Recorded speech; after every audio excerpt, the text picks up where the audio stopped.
Hi everybody, welcome back to Bentley House, and this week be prepared for a video where I have no idea what I'm doing. That's right, I've never done this before, but I'm making a how-to video on it anyway. I'm going to be making peeling wallpaper, and I showed you last week which project this is for. Let me grab it for you. This is it.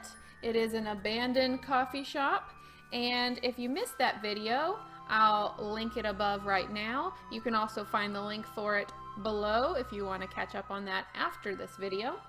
And so I showed you how to make this brick out of foam board. This week we're going to be working on the inside. I told you last week that texture is key for this project. This is what I'm focusing on. So I want to put a little bit more texture onto these aged walls, and I want to make it look like there's wallpaper peeling down and just make it very textury so you feel like you could just walk up and pull that wallpaper off the wall. So like I said, I have no idea how I'm gonna do this, so I'm just going to kind of go with my first instinct of how this is gonna work. I looked up several photos of peeling wallpaper because getting reference is key. You guys can kind of be the judges of whether this worked or not, but yeah, that's about it. I'm going to go ahead and get started, and I'll explain to you what I'm doing along the way. The first thing you're going to want to grab is a sheet of scrapbook paper that could look like a miniature wallpaper pattern that you'd like for your project.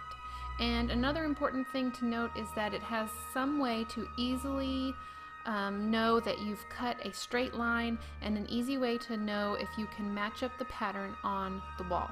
You're also going to want a straight edge cutter. This makes it easier to make straight lines so that you know each piece is going to line up with each other.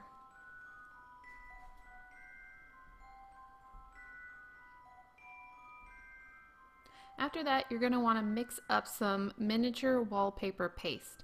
I use tacky glue and water, and I just go back and forth mixing these until I have a paste-like consistency. It's not really paste, it's more of just like a thick water, but something where I know that there's glue getting on there, but it's not clumpy.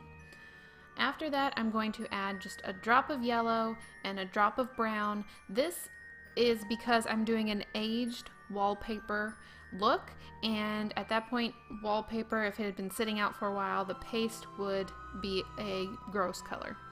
So now I'm going to start lining up at the corner my wallpaper pieces, and the reason I'm doing this in pieces, you can just add the entire piece of scrapbook paper to the wall at the same time, but when you see aged wallpaper, you see that the wallpapers come apart from each other and you can see those definite lines, so that's why I'm doing it this way.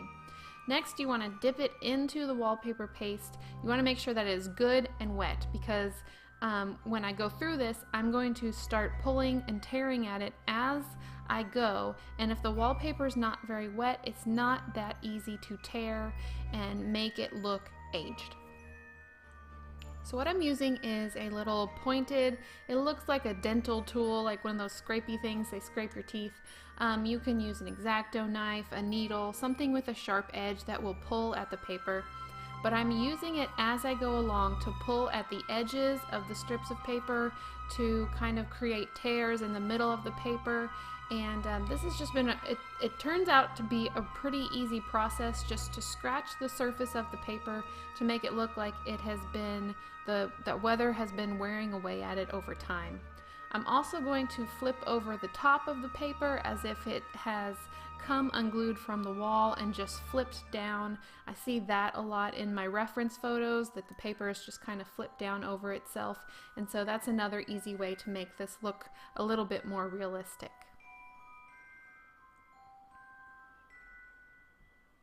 On the other side, I'm going to do the same exact thing.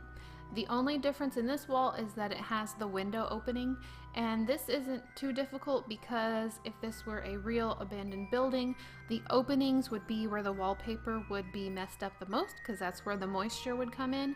And so when I get to those openings, I'm just going to tear at the paper, kind of go around the opening, go real slow, and sometimes the paper tears a little more than you wanted it to, but that's okay because you're going for kind of a naturally torn look.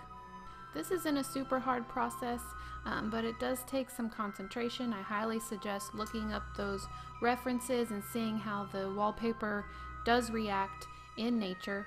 And you know, start out slow, do a few rips, see how you like it. You can always re-wet it a little bit and rip at it a little bit more if you would like to, but it's better to do less first because you can't go back and fix it afterwards.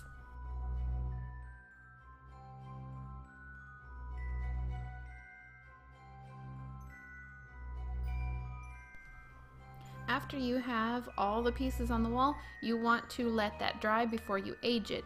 If you try and put paint on it right now, it could make the wallpaper come off, and that could be very frustrating for you. So make sure it is fully dry and adhered to the wall before you start the aging process. Now in this process, I'm going to use just some earth tones, white, gray, black, brown. You can use whatever colors you would like to.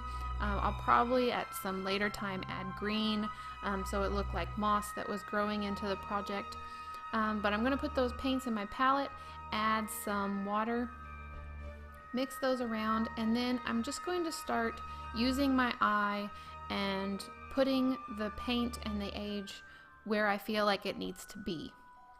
And this actually starts bringing the wallpaper project together, because before you do this, the pieces look like individual pieces, straight pieces of wallpaper on the wall. But once you add like a large brown smudge across two pieces of wallpaper, it starts to trick your eye into thinking, yes, these two pieces of paper have been together for years, and it just starts to make it into one big cohesive piece. And this, of course, you know, is my favorite part of miniatures if you watched any of my videos.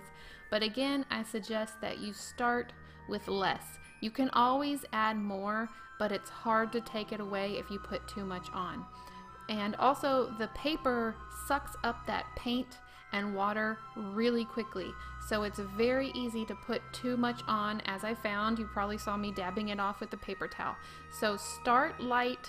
You can always add more and more and more, but definitely start light with this so that you're not losing the detail in the paper. So now I'm using white, and the reason I wanted to use some white on here is because I still felt like the colors in my wallpaper were a little too bright, and I wanted them to look faded out, because if the roof is gone, the building is open, the sun would have definitely faded some of the colors from the wallpaper. So I'm just dry brushing some white on there to give that effect. So that's about it. That's my peeling wallpaper tutorial for you. I hope you enjoyed it. I'm excited to continue with this project. I have several ideas for items to go in the project, maybe a few more things to do to the actual building. But as always, if you have suggestions, I love hearing people's suggestions, because a lot of times people think of things that I would have never thought of. So leave a comment below, let me know what you think, and I will see you guys in the next video. I hope you have a great week. Bye.